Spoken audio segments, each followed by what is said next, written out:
Story 1.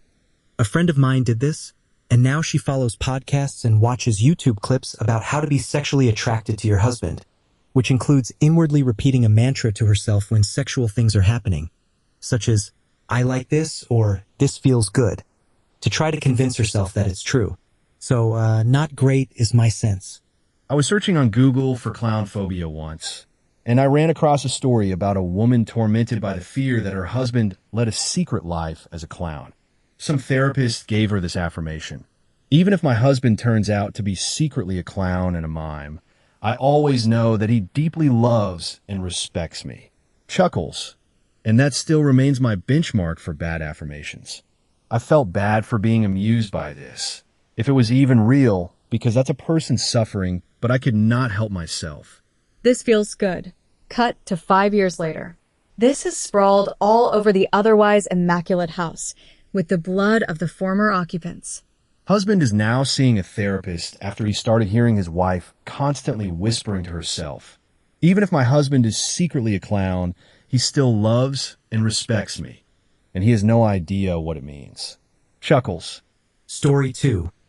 Thoughtful builds resentment over time, lots of frustration, and eventually either compromise or divorce. This is basically me. 14 years married to my wife, 3 kids.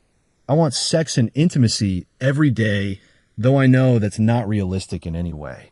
She pretty much doesn't want it all. About 4 years ago, we did therapy. We learned to communicate, express our emotions, thoughts, and what we were feeling. She opened up about being sexually assaulted and how the religion we were raised in and society in general made her feel like sex is her only value. We're no longer part of that religion or any religion. I totally understand her struggles, but I very much don't see her or sex with her in that way. I'm super aware of her sexual assault and how it affects and triggers her. I've very much changed how I approach her. If she says no or to stop in the middle of something, I respect that and stop. But still, after all that, we only average sex about once a month, with maybe a hand job mixed in every few months. She doesn't enjoy making out, usually doesn't like me intimately touching her or trying to initiate, and she rarely does those things as well.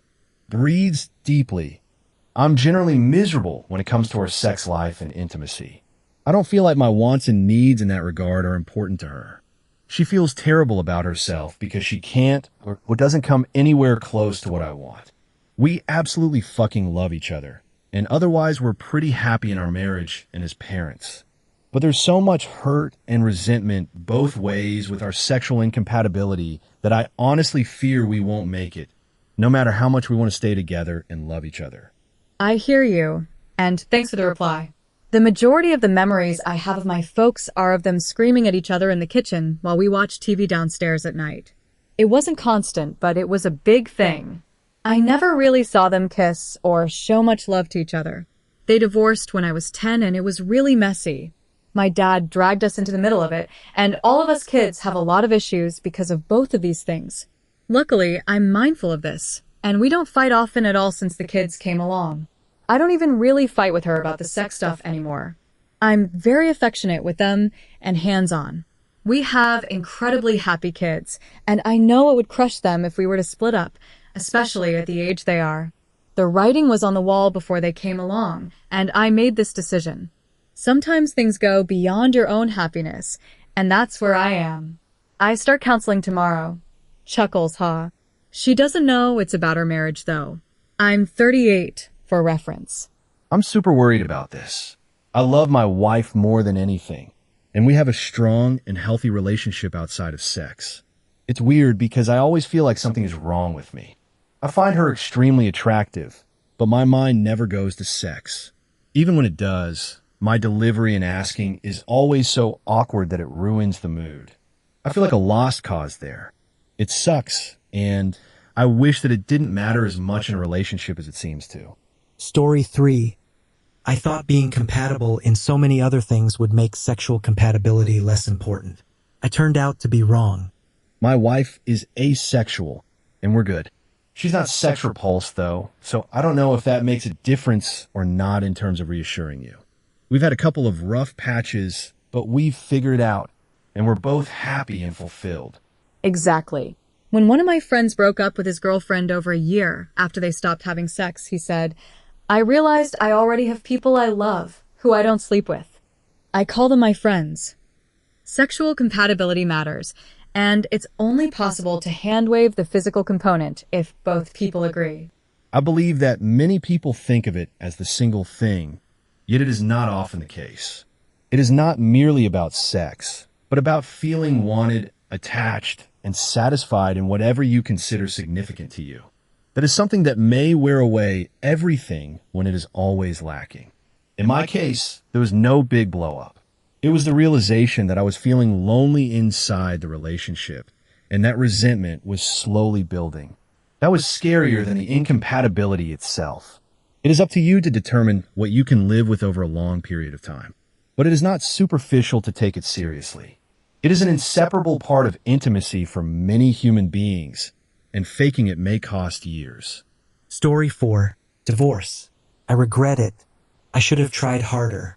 Now I'm with someone else. The sex is amazing, but everything else is complete shit. That's a bingo here too. Made 3 babies with my ex, and co-parenting is a forever challenge now. I don't think the kids see it too much, but man, she is difficult to work with. We both remarried, and I couldn't live without my wife.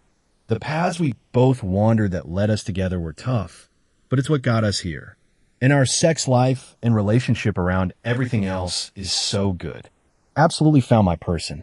My ex's husband, oddly, seemed to copy my life for years before we divorced. He and she were friends since college, and he seemed like he was trying to figure out what to do with his life well into his 30s. He followed my career path, going back to school late in life, seemingly my personal style, and then hopped in right when we split. Nice guy, good to my kids, but has the personality of a produce sticker. Don't think I've ever seen the two of them even touch, let alone be affectionate. Poor guy got it all. I wasted 5 years with a man whose only redeeming quality was the mind-blowing sex. Prior to that, I spent 20 years with the love of my life, who was just average in bed. And now, I'm with another man who I think I love as much as my late husband, but the sex is again just SOSO. I feel like I'm destined to fall in love with men who treat me like a princess everywhere but in the bedroom, but it's a fair trade-off, I think. I'm almost 60. While I wasn't the most committed dater, and maybe my first boyfriend ruined me sexually for any poor bastard that followed, I believe finding someone that satisfies you sexually, emotionally, and intellectually to be pretty fucking rare. Not saying he should stick it out, but let's be realistic about the odds. Plenty of people wind up dying alone, which is fine if that's their preference. It's messy though, literally. Story 5. I'm one of the rare success stories. We went to couples sex therapy. We're good now. Together 11 years. I wanted it daily, she did not. I had actually said the exact words, "I don't think we're sexually compatible." It escalated to, "We need to try something else. And since we both don't know what, let's try therapy." This opened up a lot for us to explore mentally and emotionally, which turned into a lot for us to explore physically, which turned into a lot for her to explore personally. Still a long road ahead, but we're working on it and probably always will be, and that's perfect for me. I'm fine not knowing what the answer is, so long as we're at least trying to look for it. Exploration ranges from simple communication, cliche for sure, but not knowing how to say, yo, we need to fuck in a way that isn't a precursor to conflict when you spent so long literally in conflict on the matter. That's like step 1. Break the cycle for both sides. I can't come at it like, why won't you fuck me? And she can't come at it like, ugh, we have to fuck? I thought we literally just fucked like last week, month, whatever. To more advanced exploration like changing perceptions about effort, presence of mind, foreplay, and so on. Stereotypes for both sides can be very damaging toward finding the unique compatibility that could exist between the two of you. It sets up walls that sometimes prevent the start of healthy communication. And that's where it all starts in order to find a compromise. I may want it every day, but I'm fine with a more realistic once a week. When both of you are working towards a unified solution, you are 2 teammates lifting each other toward a common goal rather than 2 adversaries fighting for supremacy. It's not about winning over one another. It's about winning together. One more thing I'd add, as someone who is somewhat at the same stage as you, is that right at the beginning, taking sex completely off the table for a period of time really helped reset things. Me being the higher libido one, I thought this was originally terrifying, but it was crucial to reducing any obligation or pressure my partner experienced, which over time allowed her to slowly realize sex can be for herself again. This made the sex we started having again so much better too, a huge, noticeable shift. I also honestly didn't find the break as hard as I thought, since knowing it wasn't on the table removed any rejections from attempts and created space for me to do other work on myself. Also, read Come As You Are and Come Together by Emily Nagoski. Come Together is particularly excellent. I didn't read the book, but as the high libido partner, what helped us was talking about it, pointedly. It started with the question, in a perfect world, how often would sex be occurring for you? I felt like a sexual oddball saying, once a day at least, but it wasn't about delivering an expectation. It was about delivering understanding. I don't expect it once a day, but after maybe 4 or 5 days, I start feeling unloved and unwanted. This was necessary for my partner to understand. Not the expectation of sex, but the physiological changes that her partner was experiencing when these very normal needs were going unmet. She didn't realize the sexual frustration was manifesting in relationship conflict because her inner dialogue was going through completely different challenges. Then you answer the same for your partner and explore the what-ifs. What if you both had it more? What if you both had it less? What's the initial reaction to that thought? Why do you think your body is responding that way? And so on. The point is, it's not weird to want it once a day or once a month. It's about finding something that works for both of you. Story 6. We just got divorced last year after almost 20 years together. We'd been separated for the past 2 years. It hurts a lot. She moved out, and our divorce was amicable, but I'm still in pain. My dog died from cancer. She took our other dog. Then I was laid off from the job I'd had for years, followed by being laid off from the best job I ever had. This house has a lot of memories of all 4 of us together. I've struggled a lot with keeping myself alive. Currently, I'm seeing a therapist, going to the gym, doing lots of walking, finding people to connect with, and so on. But it's just the hardest thing in the world, and it sucks. People act like amicable divorce means it's easy, but honestly, even the chillest split can feel like your world just flipped. You're allowed to grieve. There's no shame in that. That's grieving. I was married to my wife for 10 years, and with her for 20. Some days it's easy. Most days it's hard. And some days it's impossible. But hopefully with time, the easy days will start to outnumber the hard ones, and the impossible ones will fade away. I'm going through it now. We still care very much about one another. Sometimes I feel like it would be easier if we hated each other. Story 7. I'm in my mid-30s. I've been quietly counting the months to myself, but it's been 2 years of a dead bedroom. He has low libido, and I don't think he realizes how long it's been. I know it won't be forever, but this is definitely the longest drought we've had. Usually, we're intimate every 3 to 6 months. I also have low libido, so I share the blame, but I think his is lower. I could initiate, but the timing is always off, different showering schedules, he's tired, work is crazy, etc. I still love him. I wouldn't divorce over this, but I wish it was better. I'm tired of talking to him about it, so it is what it is. This was similar to our situation. I wish I could say the begging and the come to Jesus chats of, I can't go on like this helped. But basically, it was getting on testosterone replacement therapy for perimenopause and giving him some, and finally that caused him to go get independent labs done, as his doctor kept telling him he was in the normal range.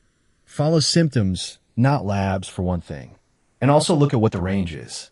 In any event, finally, testosterone replacement therapy and 10 plus years of resentment could have been avoided.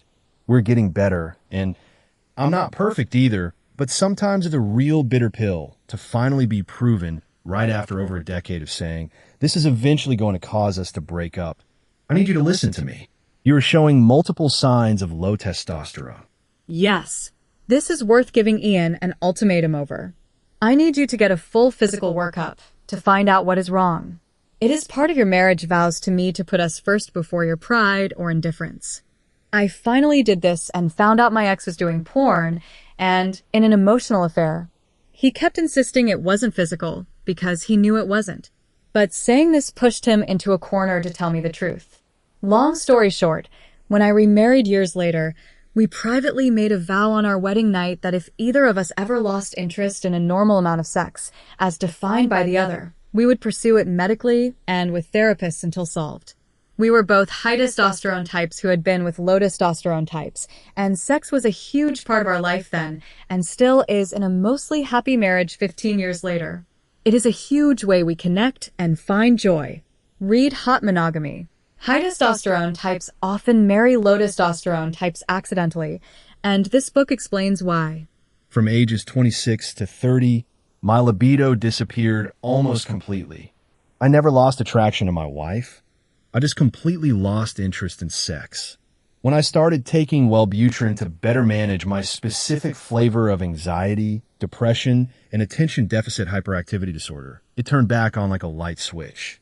My wife was very pleasantly surprised, but legitimately shocked because she had internalized the assumption that I was lying to her about my attraction to her, despite telling her otherwise and showing affection in different ways.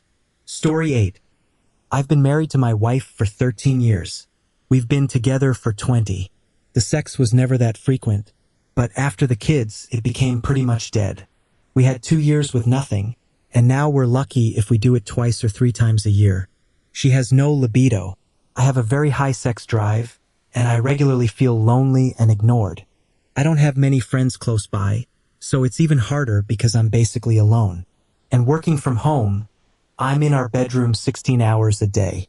I don't know what will happen. I'm 43 now, and I don't know if I can continue for another 30 to 40 years without intimacy, including hand-holding and hugging. Yes, it's that bad. I'm seeing a therapist, and she is too. We're both depressed and tired from life. I don't think that helps. It does make you start to crave your earlier, more sexually charged relationships. But that won't fix it. So yeah, it's not great. I was your wife, completely uninterested in any intimacy because I was so angry at everything. I just started hormone replacement therapy, and after a month, I realized that I don't hate everyone and everything. I'm getting myself back and remembering that I love my family. It's so crazy what hormones do to your state of being. It doesn't ramp up your libido unless you add testosterone, but even just feeling better has made me actually want sex. This sounds eerily familiar. You're not alone. The issue is that you are willing to meet halfway, and she likely doesn't even want to move from her place because she is comfortable. I'm sure you have brought this up ad nauseum, as have I. First, it's, hey, let's have sex. Rejection. So you keep trying different things that used to work to get her in the mood. Date nights, flowers, random gifts, taking on more housework, surprises, nights out with her friends, romantic movies, and so on. Basically, anything you can think of that might be holding her back. You start asking less frequently and in different ways. Maybe it becomes a joke. Eventually, after months and likely years, you just stop asking because there is absolutely nothing that you can do to make her behavior change. In the end, she needs to want this for your relationship. She needs to see this as basic as a hug or holding hands. You have a need, and you've promised she is the only one you will allow to meet that need. You signed up for monogamy, not celibacy. I have started to work on myself. I don't know where my marriage is going. Maybe it will improve, maybe it won't, and maybe it will fall apart despite my efforts. You need to be able to look back with a clear conscience and say, I put in as much effort as I could. I was supportive. I was emotionally available. I contributed equally to the household in terms of time and money. I made myself interesting and physically attractive. I was open with my needs in a non-pressuring, non-judgmental way. I provided ideas and solutions for us to improve our intimacy, not just sex. You have to do everything you can to save your relationship. And then, if she still refuses to nourish the relationship, you need to have a very honest conversation with yourself and with her. You need sex. She doesn't. Would she be okay if you sought that elsewhere? Would she be okay if the marriage ended because of this? Stay strong. You can have that again. It just doesn't sound likely in this relationship, unfortunately. Often, it's so hard to imagine life being different, even when we're depressed. We get ourselves into routines that feel unchangeable. As someone who was able-bodied and then became severely disabled, I had no idea how much freedom and choice I had over my life when I was able-bodied until I no longer was. These things can be changed. You can get out of horrible situations. You only have one life to live. If you found out tomorrow you would become irreversibly disabled, or if you were to die soon, would you feel like you've wasted your time so far? If you were given a second chance at life, would you give yourself a happier one? It's absolutely not too late at 43. You deserve happiness. It's often difficult before it gets better. You might feel lonely at first, and then it gets easier and easier, and you start finding your way again. Be with your friends, make new friends, get a job where you're around people instead of locked in a room 16 hours a day. I know it doesn't sound that simple, but sometimes it is. What you're doing right now isn't working. There are so many other pathways and chances in this life. Story 9. It has turned out that she now has 2 girlfriends and I have 0. But we were compatible long enough to make some beautiful babies. And we both love them more than anything else. And we still love each other. So it turned out weird. Chuckles lightly. But it's okay. That's life. This one hits deep for some of us. My girlfriend before this one was total nympho material. Sex at least once a day, oral sometimes twice just because she liked it. She had a whole section just for her sexy clothes, boots, toys, and so on. Her day job was a stripper. It ended because she was literally in a psychotic episode and was turning my world into chaos. The next one was satisfied with once a quarter. Yeah, that's a quarter of the year. We stuck around for the kids, and we make a good team, but beyond that, it's miserable until you get old enough to lose interest. Yeah, life can be weird like that. I'm still friends with an ex who just came out to me. It's a very strange feeling to be engaged to someone, only to find out that they weren't living their truth during that time. I want nothing but the best for her, because she's a wonderful person, but it's a weird thing to process after the fact. I was a volunteer emergency medical technician. I arrived at a call that happened to be a few doors down from my place. Long story. One crew was already there. I got to be in 4-pole. Chuckles, standing there holding the 4 bag. I looked around the bedroom of the woman patient as they treated her. She had X-rated videos, sexy books, toys, sort of a duster thing on the wall next to her riding crop. Nude paintings on the wall. Never seen that in a woman's house. Everything in the room was very sexy. I was thinking, where were you 25 years ago? But that run was the first of 2 we ran on her for drug overdose. A few months later, I saw a family moving into the place. No idea where she went. Story 10. My wife had an ovarian cyst removed, and it knocked her into menopause hard. Sex is painful now, and with everything she's gone through due to her reproductive organs, she's not interested in the cancer risk of hormone replacement therapy. I don't blame her in the slightest. We make things work, and I've noticed my libido is lagging either due to age or a subconscious attempt to match hers. I realized at the beginning of this that my libido would fade and it was a temporary issue. Men dump their wives for a new model. After your wife supported you, helped raise your kids, was there for you, seems like a raw deal. Our relationship otherwise is outstanding. She is my best friend and soulmate, and she didn't ask for the cards she was dealt. All this to say, sexual compatibility will change over the course of a long-term relationship. Adapt as a team. Please have your wife speak to a menopause specialist. There's so many studies coming out that show the cancer risk from HRT, hormone replacement therapy, was grossly overstated. HRT is life-changing in so many ways, not just sexually, but mentally and physically. It's also now shown to be very helpful in reducing the risk of osteoporosis, cardiac issues, and dementia as we age. I poo-pooed the idea of needing to take a drug during a natural life process, but I finally started digging into the research and realized my, and many doctors' perception of HRT was extremely outdated and wrong. I'm in my late 40s, and I've been on it for about 6 to 8 months now and plan to stay on it for the rest of my life. I feel physically and mentally at the same level I was in my late 20s and early 30s. 100% this.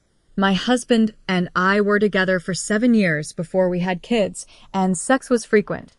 After I had our twins following a traumatic birth, everything down there was a wreck, so painful, and he couldn't even fit.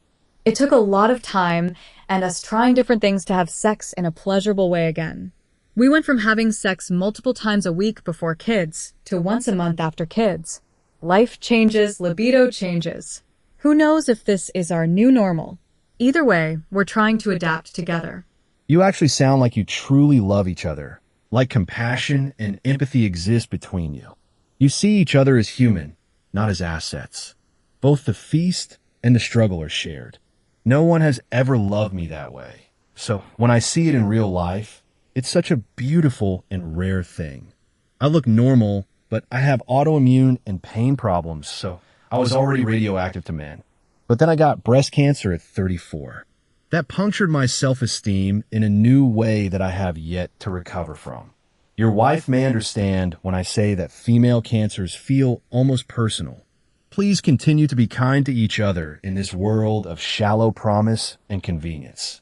I wish you both the very best. May things only improve for you. Story 11. I met a woman who was a secret lesbian because of her culture. She would get paralytically drunk so she could have sex with her partner. That sounds horrific. I couldn't even imagine being okay with that as a man. It sounds like raping your partner. Just EW. As an asexual who is also sex repulsed, I told my boyfriend that I might only be able to have sex if I was blackout drunk. He absolutely hated that idea and shut it down.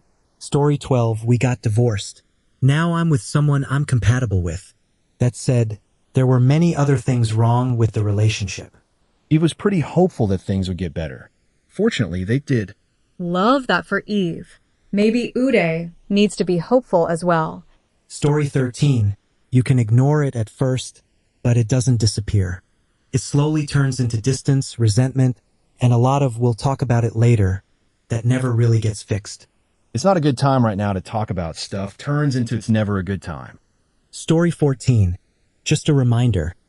Sexual compatibility isn't only about having a lot of great sex. It can also mean that neither partner has much of a sex drive. That's a very interesting point. I'm in a dead bedroom with my girlfriend of 10 years. We're having less and less sex every year. Only 3 times last year, but I honestly don't mind that much. I think it's because the other parts of our relationship are pretty fucking neat. I want to add that the initial spark and excitement of relationships can also mask the need for foreplay or mental stimulation. The newness and excitement fulfills that requirement. Once a couple finds a rhythm and things settle, one partner may realize they need more foreplay and forethought, which is now easier for the other partner to ignore since they are comfortable. This need for stimulation or planning gets labeled as low libido, but it could very well be one partner not doing any legwork, to meet the needs of the other partner. If someone can go from 0 to sex with a long-standing partner at the drop of a hat, good for them. But biologically, that isn't true for many of us, especially as time goes on, and that is not the same thing as low libido. If anyone feels blame or shame for not being able to be sexual at a moment's notice, you aren't alone, and this is in the range of normal. I've seen too many amazing, caring, and loving partners get labeled as having low libido without any further investigation or conversation. For what it's worth, being asexual isn't always correlated with libido. It just means you aren't attracted to people. That is, you can still enjoy the act of sex itself and want to have sex. You just have absolutely no attraction to any of the people you're having sex with. Though in my case, there is no libido as well. And I would say most asexual people I know are at least generally disinterested in the idea of sex. I'm an asexual woman, not married but in a long-term relationship. 2 years in, we've never had sex. It works for us because while my girlfriend is definitely not asexual, she isn't interested in actually having sex for a few personal reasons. So we don't. And that is absolutely critical to our relationship. The fact that we can both be completely happy with each other and in every other way be a typical romantic couple, just without the sex. Sexual compatibility is absolutely the number one thing asexual people have to think about when getting into relationships. And it's why most asexual people tend to date other asexual people, so they don't have to worry about it. Story 15. Personally, it's going great. My history is littered with abusers, cheaters, and jerks in general. My husband makes me feel so safe and so secure that at this point, I am feeling very happy with trading in a wild sex life. There were definitely times, especially at first, that I felt like I wanted more, and he tried to deliver, but his heart just wasn't in it. Caused a few fights, and we were even considering breaking up at one point over it. As our relationship grew, I found myself treating sex as a more personal endeavor, which I was already fairly used to from being single. I also, over time, started to see what a healthy relationship looked like. To not fear being berated or iced out for small mistakes, to speak for myself without fear of punishment. We went through the pandemic together, lost family members together, moved across the country, and went through career changes. We also laugh a lot, like belly laughs with tears running down your face. Almost every day, we travel and see the world together, we play games, and have adopted a few dogs. I finally feel like I can be myself, every version of myself, every day. I know hard times will be met with love and support, and good times will be richer shared with my best friend. I really have the life and partner I always dreamed of. He just doesn't like kinky sex, and there's always dungeons for that part. Thoughtful edited to add, for context, we are in our mid to late 30s, and I do think it helped that my focus has naturally shifted from sex to stability. If I was in my 20s, this would have been a much bigger deal and probably a deal breaker. I can relate to this. I had some amazing sex with some real jerks in my early 20s. My first serious boyfriend, who at the time I thought I had amazing sex with, was, in hindsight, very rigid and controlling about the way we had sex. And in the end, he really didn't love me and broke my heart.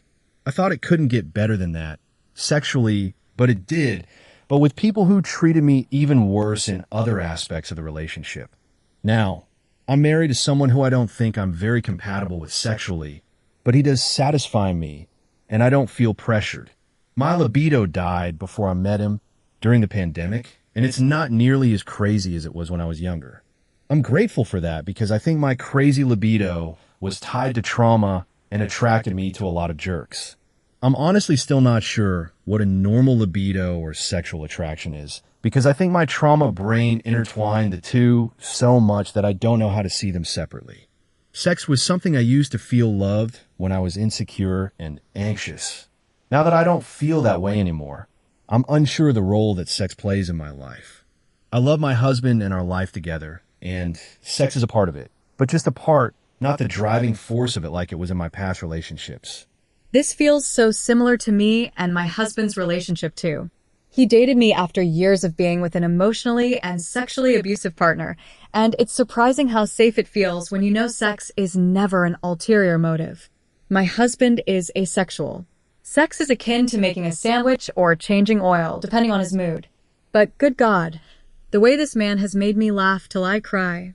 He was a solid foundation postpartum, and after my dad died. He breathed hope and life back into me when all I wanted to do was exit the mortal coil. In the beginning, there was a raging insecurity about not being sexually desired because that had been the main theme of my past relationships and abuse. If that wasn't there, then I was going in blind. But we learned together that sexual attraction is not the most important thing, and we wanted someone we could trust, thrive with, and dream with. Now we have a 2.5-year-old. We travel regularly, plan trips regularly, hang out with friends, and are planning on traveling internationally as a family soon. We're also ethically non-monogamous, so when I need certain things fulfilled, I have outlets. I'm insanely happy with my life nowadays. This is kind of where I'm at. I'm 29 and just married the most amazing man last year. The issue is, I'm pretty sure we're both very submissive, so neither of us really initiates. He's also very gentle, which isn't necessarily what I like, and by the time I'm finally into it, it's already over. He says he can't last longer because we don't have sex enough, but I don't know. I've only ever been able to orgasm from a vibrator, so feeling like my partner needs me in the moment like oxygen is the most satisfaction I get from sex. Not saying I've never felt like that with him, but it's definitely in the minority. We're super affectionate in a non-sexual way, and there are so many great things about our relationship. I think he's absolutely adorable, and I've almost started having trouble even thinking about him in a sexual light. I've mentioned going to a sex therapist, but he almost seemed offended by the idea. He has said a few times over the years that he doesn't want us to have a dead bedroom, but it's hard when we both want the other person to pin us up against a wall. I've communicated that I want him to be more dominant, but it's just really not in his nature. I'm totally content to just focus on the many positive areas of our relationship. We want to start a family soon, and I feel like once we conceive, our sex life will be secondary for a while. My biggest fear is I'll meet someone down the line who's more compatible in that regard and be tempted to step out. Story 16. Male 70 widower. Dead bedroom for 23 years. So much so that I forgot how. She's gone now, but I still can't remember. Sud. Hi? All right, Toots, I'm 75, and I've mentioned this before. Try some of your own dang age. Chuckles, I'd date a babe of 70. What do the girls think?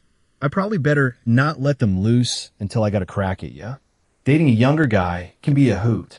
Then stick them again and again until you're done. But they can get sexually transmitted infections. They're rampant in some nursing homes. Story 17. Poorly. We are both attractive, sexual people, and we had a huge initial spark, but mechanically, sex was tricky for us. I loved her deeply and slowly repressed that part of myself for 6 years. She had limited interest in other forms of intimacy. I grew bitter and resentful. She found sexual compatibility with a more appropriately sized colleague, but didn't think to let me know. I'm happier now, but in hindsight, it was dead in the water for a while.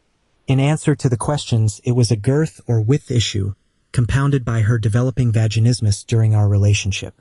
Some couples can make it work, but we unfortunately couldn't. Forgive me for asking, but were you too large or small for her? I had a partner who had vaginismus, essentially a narrow or small vagina. And while we were able to have very enjoyable sex, it required a lot of planning, foreplay, and time. Eventually, we ended up having sex once a week or every other week. We're both very sexual people, but unfortunately my size was too much for her most of the time, and we just had to accept we probably weren't compatible long term. Also, you can still have frequent and fulfilling sex with this condition. I have it. I've never had penetrative sex because I haven't been able to treat my condition yet. But I have a high sex drive when in a relationship and happily have other forms of sex. Penis and vagina sex isn't the be-all and end-all. I think you're wrong. He specifically said that mechanically, sex was tricky for them. So I strongly assume that indicates a size difference. It could be height to a degree if it was a huge difference. But more likely, down there he was too big for her, or she was having issues with something like vaginismus. Story 18.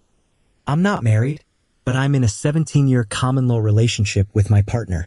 He is asexual and germophobic, so he has an aversion to sexual and intimate contact. He didn't tell me that at the beginning of our relationship, so we did have sex a few times, but then we stopped. I think he only did it because he wanted to be normal and was afraid to tell me. He wouldn't really communicate why for a long time, years. I lost any confidence I had, and I worried about it all the time. Eventually, that worry turned into resentment and arguments because he wouldn't talk about it. And then he would just shut down. Many years later, after trying to get him to open up, I ended our relationship even though it broke my heart. It was probably the worst 2 weeks of my life. That was when he finally opened up to me about it. All I needed was some communication, so I knew it wasn't something wrong with me, because I worried he thought I was ugly or gross or something. So anyway, we decided to stay together because I understand him better now. He's asexual, so we don't have sex. But I'm okay with that because I understand why. He's become a better and more communicative partner, and we rarely ever argue now because that resentment is gone. In summary, my partner is asexual. I am not. Communication is what saved our relationship. Thanks for posting this. I'm asexual and semi-repulsed by sex, and I know that I'm probably never going to find a partner, either because of that or because there aren't as many asexuals out there who want what I do. But it's really lovely to hear that it can happen with an allosexual sometimes. Story 19. We divorced, but before that I made sure to spend several years watching my self-esteem erode completely. Same, except I found out she was sexually compatible with another dude, too. Story 20. I'm a hypersexual person, the kind who needs it 2 times a day. My husband has lost their libido. I happily have my alone time because I'd rather keep my best friend than lose them over one activity. I do sometimes feel lonely, but after some alone time, I go straight to hanging out with them and I'm satisfied. Oh no, I'm completely fine with it. It's so special when it does happen. We don't sleep in the same bed either, and it's always worked for us. We have little sleepovers every now and then. It's been 3 years like this, and I'm happy. This is such a hard choice to have to make. I relate. The alone time never feels like enough for me. It doesn't hit the same spot and doesn't scratch the itch for human touch, skin-on-skin contact, and affection. My partner came from a culture where she was never touched, so physical affection is uncomfortable to her and not necessary. We play video games together, and our relationship grew out of a great friendship. I don't want to lose my best friend either, but she's the type of person who, if I left, would not wish to speak to me, at least for a very long time. No chance of us just being friends if I decided I was completely done. So here I stay, in my now sexless situationship with my best friend, who used to be my girlfriend. I'm sorry you had to make this choice. Story 21. Reminds me of an old joke. Chuckles. A mother tells her daughter, "Don't ever sleep with a stranger. Don't ever marry a man who snores." The daughter says, "Then how am I going to find out?" I swear, I will invent a revolutionary new way to sleep with someone who is neither a stranger nor a spouse, or my name isn't John Q dating. Story 22. We were very sexually aligned at first. Her libido took a nosedive after using Implanon, a birth control implant that's like a small rod that releases hormones, inserted into the upper arm way before marriage. That transition period was rough. A lot of rejection until I made peace with it. But I didn't think a dead bedroom would be detrimental to a relationship if you really aligned on everything else. Above all, I thought this hormonal imbalance would stop at some point. It may have, but our sex life never recovered. She was my person, though, so we stayed together for 10 years and then got married. It was a marriage of joy, love, care, and comfort, but without the fireworks. Something, probably perimenopause, resuscitated her libido slightly in her 40s, though it was nowhere near the levels of when we just got together. The marriage did not turn out well. She lost her job by mutual agreement due to the high stress it caused. During her time at home, she dove fully into gaming, playing 10 or more hours a day. I guess her insecurities made her susceptible to the kind words of strangers, because eventually she found herself in an emotional affair that turned physical twice before I found out, which led to our divorce. So for me, what did us in ultimately wasn't the dead bedroom, but the betrayal of trust. I definitely consider sexual compatibility a hard requirement for a successful relationship now. I know multiple people who had in plain and tank their sex drive. Thankfully, it didn't totally kill mine, but it felt twice as hard to get in the mood. I will never go back on it again. Story 23. Still married nearly 14 years later. Turns out I valued being accepted for who I was more than poking fun. So, surprising but effective. Chuckles edit. 14, not 12. Apparently I can't count. Story 24. As we were each other's only ever partners, I thought her sexuality would grow and expand with me over time. There were so many things I was curious about and excited about, and thought would be fun to explore together. But when we hit her ceiling very early on, it was just confusing to me. I was like, out of everything out there to have fun with together, this is it? It just didn't compute for me. Not even a single toy. You learn to accept it won't change, but you always harbor a degree of resentment and a feeling of missed opportunity that lives in the background and never goes away. Also my experience. I discovered that I'm not vanilla, and he is. But more importantly, he had too many self-esteem issues that I tried to help him with that led to not being able to perform from day one. I didn't know better and thought his performance issues, even after 17 years together, were normal. We are now divorcing for many other reasons, but the lack of sex didn't help.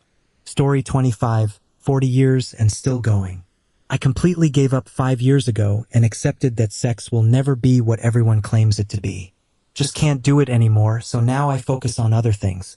I guess it's better than being with someone who is crazy in bed, and everybody else's bed too. Story 26.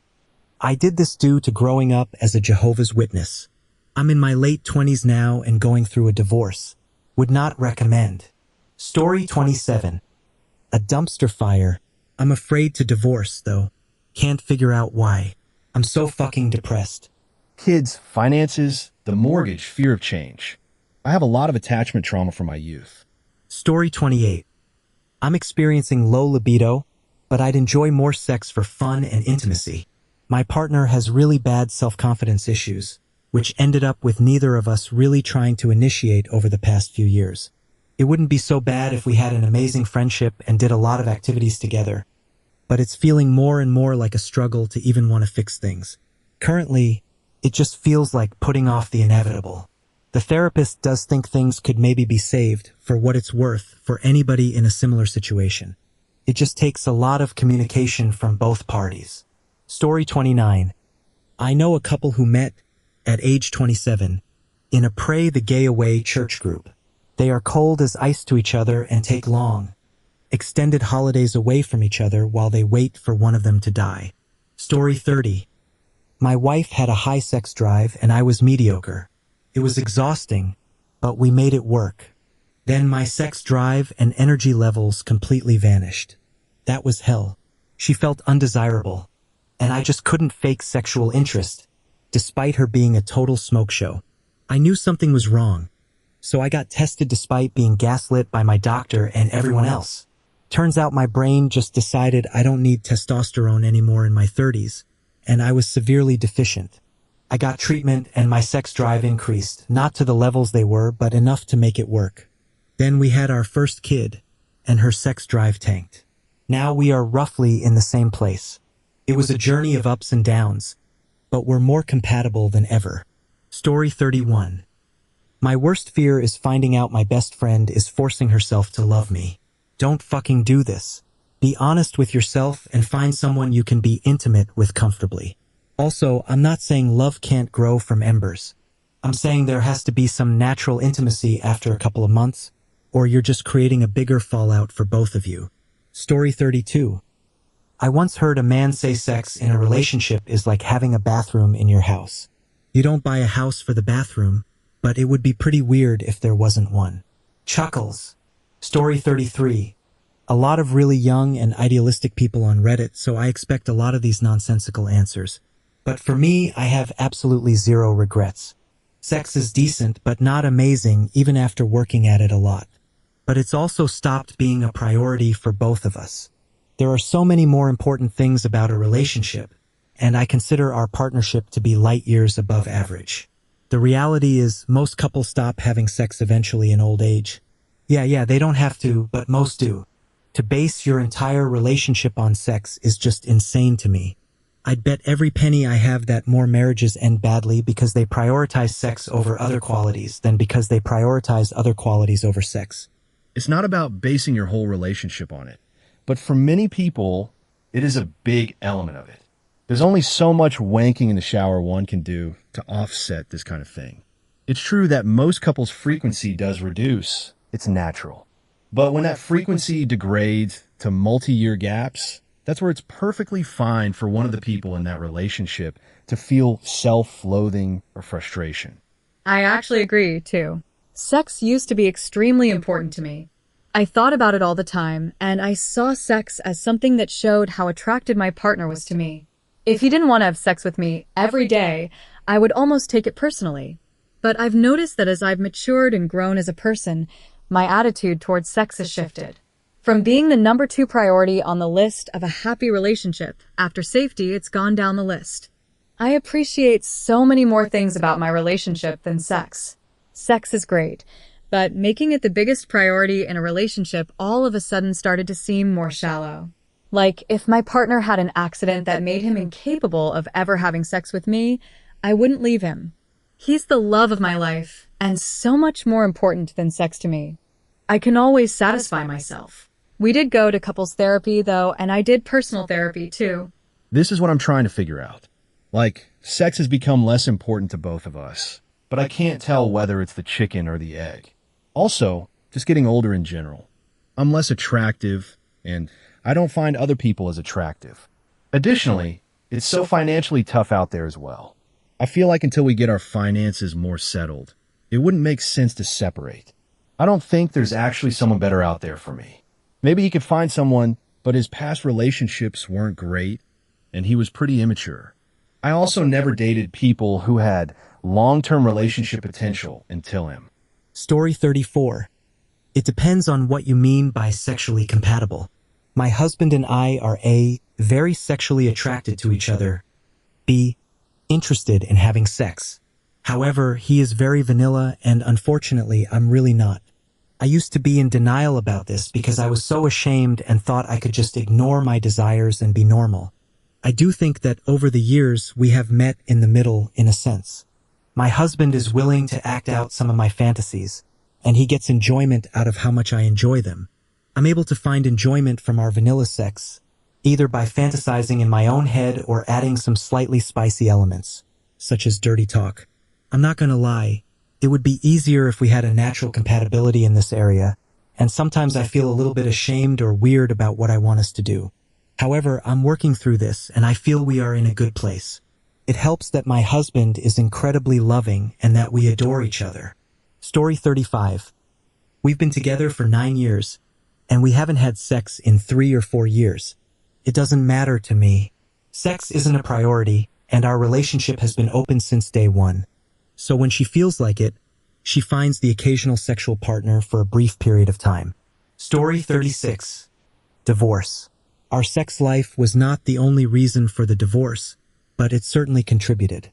And I honestly think, in retrospect, it's part of why his mental health is so bad now. He has a much higher sex drive than I do. He is also terrible in bed, technique-wise. We married somewhat young, and he was less experienced, so I overlooked it initially, believing he would improve naturally with practice. He did not. The sex was lousy when we did have it, which made me want it even less.